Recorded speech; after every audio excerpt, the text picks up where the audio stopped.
UP विधानसभा के monsoon सत्र की शुरुआत आज हंगामे से हुई। सदन की कार्यवाही शुरू होने से पहले ही विधानसभा के बाहर विपक्ष ने मोर्चा खोल दिया।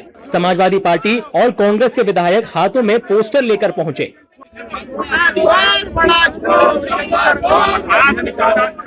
योगी सरकार के खिलाफ जमकर नारेबाजी की। राम मंदिर चढ़ावा चोरी और नीट पेपर लीक को लेकर बीजेपी सरकार पर हमला बोला।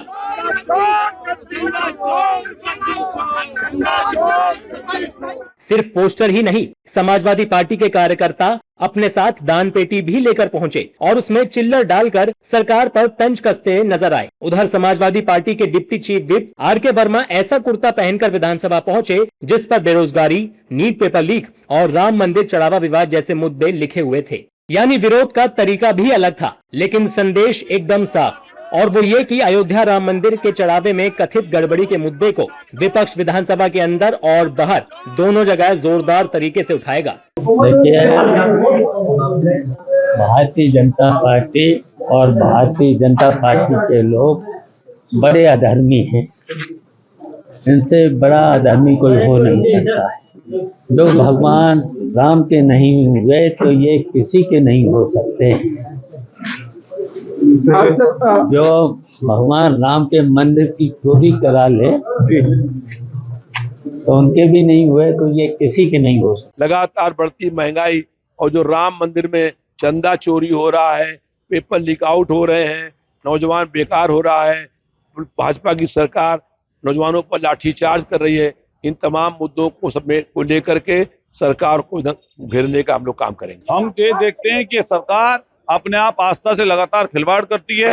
भगवान रामचंद्र जी के यहाँ डाका डाला, उसमें आस्था कितनी धूमिल हुई, इनके कितना नुकसान किया आस्था को इन्होंने, करोड़ों करोड़ों लोगों की। भगवान हनुमान जी को ये लोग वहां पर झंडा लेकर नचा रहे थे, ये सारे देश दुनिया ने देखा।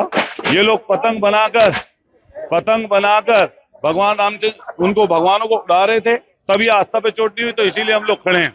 हालांकि मुख्यमंत्री योगी आदित्यनाथ ने विपक्ष को नसीहत दी और कहा कि विधानसभा लोकतंत्र का सबसे बड़ा मंच है, जिसका इस्तेमाल जनता के मुद्दों पर सकारात्मक चर्चा के लिए होना चाहिए। किसान, युवा और महिला, इनसे जुड़े हुए मुद्दों पर चर्चा करने, समीक्षा करने और उसे परिणाम तक पहुंचाने का सबसे अच्छा प्लेटफॉर्म संसदीय प्रणाली में कोई है तो वह विधायिका होती है।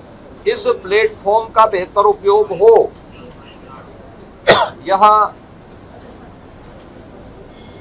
बीजेपी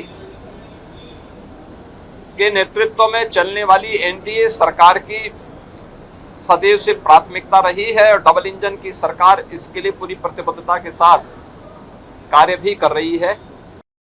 वहीं बीजेपी ने संसद में पप्पू यादव के साधु के वेश में प्रदर्शन का मुद्दा उठाते हुए समाजवादी पार्टी और कांग्रेस पर भगवान राम के अपमान का आरोप लगाया। आप क्या समझते हैं, सनातन संस्कृत को इस प्रकार से फोड़ता के साथ जनता के समक्ष मजाक करना समाजवादी पार्टी कांग्रेस को भुगतना पड़ेगा और इनको जनता कभी माफ नहीं। के पास मुद्दा क्या है?